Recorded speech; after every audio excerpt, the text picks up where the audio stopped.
지금 이 이야기를 듣고 계신 분들께 먼저 한 가지 질문을 드리고 싶습니다. 만약 주민센터에 한 번만 다녀오면 생활비에 보탬이 되는 돈을 받을 수 있다면 여러분은 가보시겠습니까? 그런데 그 돈이 신청하지 않으면 아무도 알려주지 않고 지나가면 다시는 받을 수 없다면 어떨까요? 아마 대부분 이렇게 생각하실 겁니다. 설마 그런 게 진짜 있을까? 조건이 복잡하지는 않을까? 괜히 헛걸음만 하는 건 아닐까? 바로 그 마음 때문에 많은 분들이 받을 수 있는 제도를 놓칩니다. 오늘 이 시간만큼은 그 걱정 내려놓으셔도 됩니다. 이 방송을 끝까지 들으시면 내가 대상자인지 아닌지 스스로 판단할 수 있고 무엇을 준비해야 하는지 머릿속에 또렷하게 정리될 겁니다. 며칠 전 이런 이야기를 들었습니다. 동네 슈퍼 앞에서 두 분이 대화를 나누고 계셨습니다. 어디 가시냐는 물음에 한 분이 이렇게 답하셨습니다. 주민센터 간다고, 어르신 지원금 신청하러 간다고 말이죠. 그 말을 들은 다른 분이 놀라며 되물었습니다. 그런 게 있느냐고, 나는 처음 듣는 이야기라고 말입니다. 그러자 먼저 말한 분이 이렇게 덧붙였습니다. 신청해야 준다더라. 가만히 있으면 모른 척 넘어간다더라. 이 장면 낯설지 않으시죠? 바로 지금 우리 주변에서 벌어지고 있는 일입니다. 제도는 생겼는데 알아서 찾아가야만 받을 수 있는 구조입니다. 그래서 오늘은 광고처럼 떠들지 않겠습니다. 누군가를 다그치지도 않겠습니다. 라디오에서 조용히 이야기 나누듯 차분하게 처음부터 끝까지 풀어드리겠습니다. 오늘 이야기의 중심에 있는 제도 이름부터 먼저 정확히 알려드리겠습니다. 노인생활안정자금입니다. 이 제도는 2026년 1월 2일부터 신청이 시작됩니다. 혼자 사시는 분은 50만원, 부부가 함께 사시는 경우는 80만원을 받을 수 있습니다. 여기서 중요한 점이 하나 있습니다. 이 돈은 매달 나오는 지원금이 아닙니다. 한 번 지급되는 일회성 지원입니다. 그래서 이 이야기를 듣고도 나중에 알아봐야지 하고 미루시면 그대로 기회를 놓칠 수 있습니다. 많은 분들이 이렇게 말씀하십니다. 50만원이 큰 돈이냐고 말입니다. 하지만 현실은 다릅니다. 병원에 한 번 다녀오면 진료비에 약값까지 합쳐 10만원이 훌쩍 넘는 경우가 많습니다.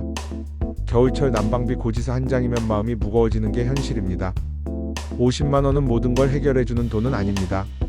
하지만 숨을 고를 수 있게 해주는 돈입니다.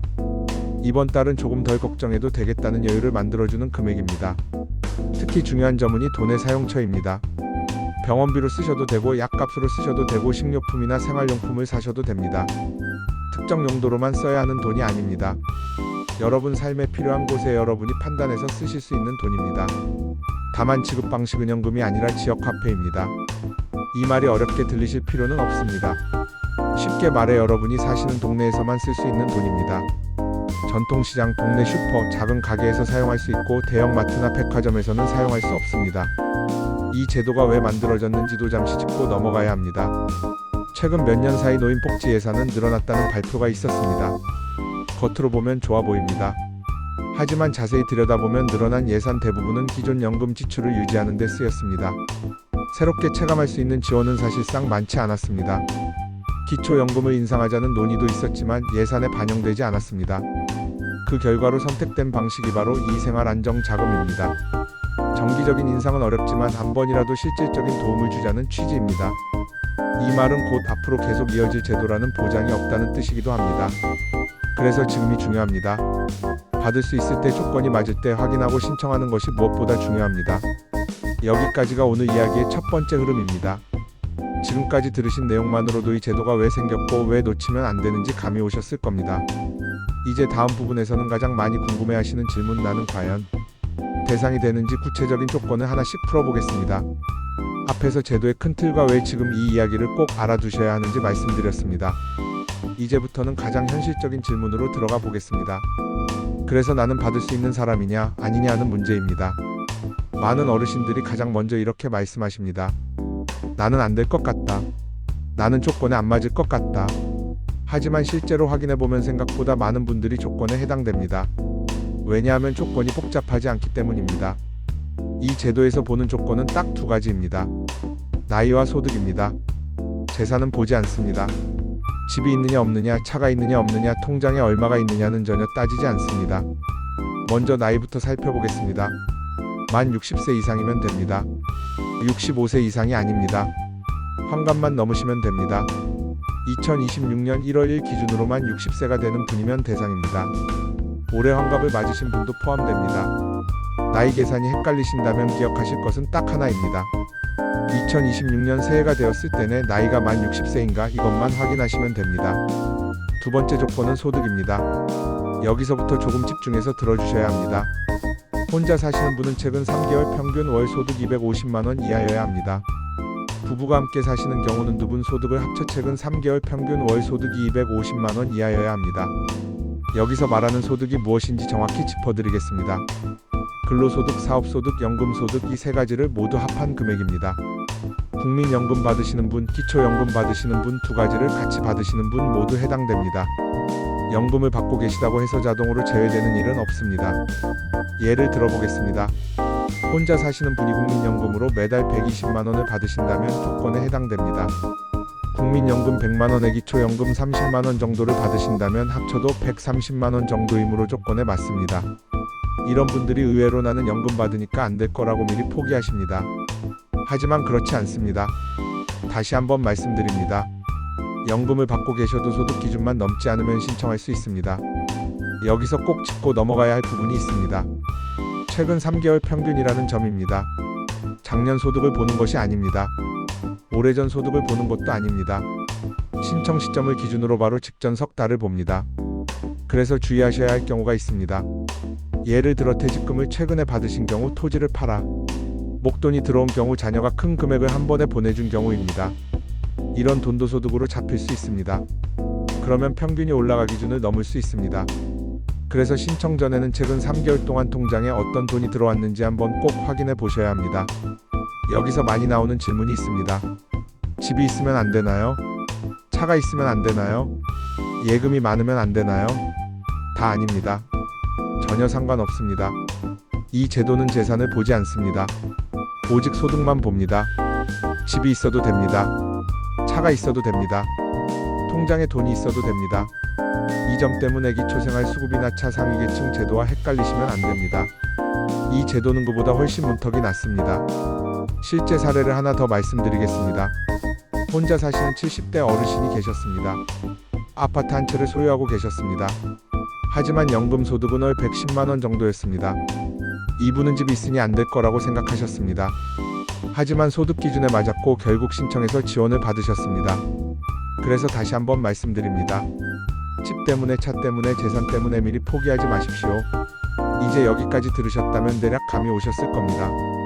나이가 맞고 최근 3개월 평균 소득이 기준 이하라면 충분히 대상이 될 수 있습니다. 이제 다음으로 궁금해하실 내용은 어떻게 신청하는지, 어디로 가야 하는지, 무엇을 준비해야 하는지일 겁니다. 다음 부분에서는 신청 날짜부터 준비 서류까지 하나도 빠짐없이 차례대로 정리해 드리겠습니다. 이제 여기까지 들으신 분들은 대략 이런 생각이 드실 겁니다. 조건은 알겠는데 막상 신청하려면 뭐부터 해야 하지? 그래서 이번 부분에서는 신청 절차를 처음부터 끝까지 실제로 주민센터에 가신다고 생각하고 하나씩 정리해 드리겠습니다. 먼저 가장 중요한 것부터 말씀드리겠습니다. 신청 날짜입니다. 신청은 2026년 1월 2일부터 시작됩니다. 1월 1일은 공휴일이기 때문에 주민센터가 문을 열지 않습니다. 그래서 실제로는 1월 2일부터 접수가 가능합니다. 이 날짜 그냥 지나치지 마시고 달력에 표시해 두시길 권해드립니다. 휴대전화 쓰시는 분은 알림도 하나 설정해 두시면 좋습니다. 다음은 신청 장소입니다.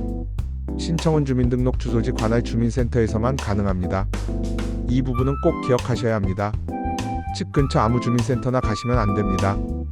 본인 주소가 등록된 그 주민센터로 가셔야 합니다. 읍이나 면에 사시는 분들은 면사무소로 가시면 됩니다. 원리는 같습니다. 본인 주소지 기준입니다. 그 다음은 누가 신청하느냐 하는 문제입니다. 원칙적으로는 본인이 직접 방문하셔야 합니다. 신분증 확인 가서를 작성이 필요하기 때문입니다. 다만 예외는 있습니다. 몸이 불편해서 도저히 외출이 어려운 경우입니다. 이런 경우에는 가족이 대신 신청할 수 있습니다. 하지만 추가 서류가 필요할 수 있기 때문에 가능하다면 본인이 직접 가시는 것이 가장 수월합니다. 이제 준비물을 하나씩 말씀드리겠습니다. 이 부분은 메모해 두시면 좋습니다. 첫 번째, 신분증입니다. 주민등록증이나 운전면허증이면 됩니다. 둘 중 하나만 있으면 충분합니다. 두 번째, 통장 사본입니다. 반드시 본인 명의 통장이어야 합니다. 어느 은행이든 상관없습니다. 인터넷 은행 통장도 가능합니다. 세 번째, 소득을 증명할 수 있는 서류입니다. 이건 사람마다 조금씩 다릅니다. 일을 하고 계신 분은 근로소득 확인 서류가 필요합니다. 급여 명세서나 근로소득 관련 확인서가 해당됩니다.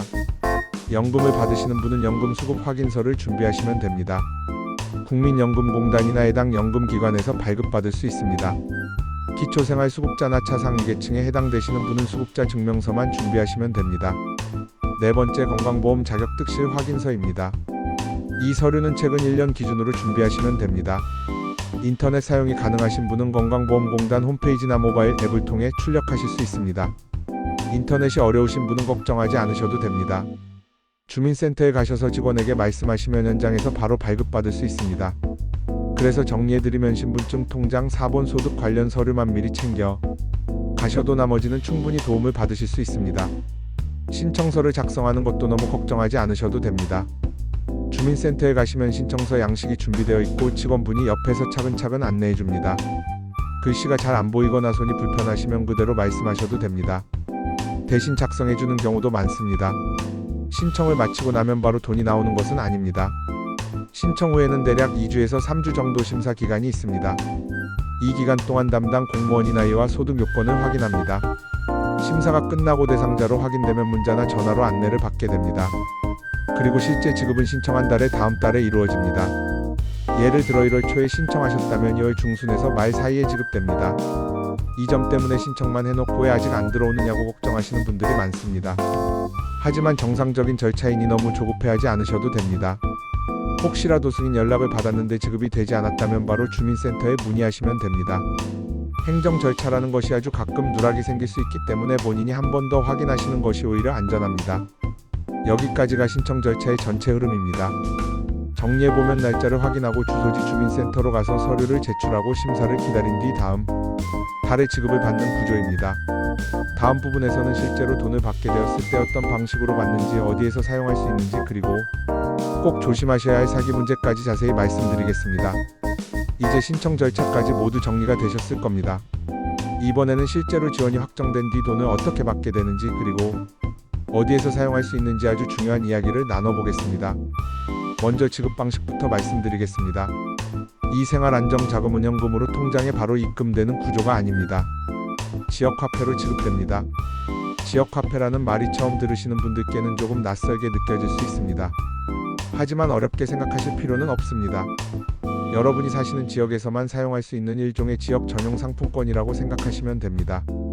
지역마다 이름은 조금씩 다릅니다. 서울에 사시는 분들은 서울 지역 전용 상품권 형태로, 다른 지역에 사시는 분들도 각 지자체에서 운영하는 지역화폐로 받게 됩니다. 받는 방법은 크게 두 가지입니다. 첫 번째는 카드 형태나 스마트폰 앱을 통해 받는 방법입니다. 스마트폰 사용이 익숙하신 분들은 주민센터 안내에 따라 해당 지역화폐 앱을 설치하시면 됩니다. 두 번째는 종이 형태의 상품권으로 받는 방법입니다.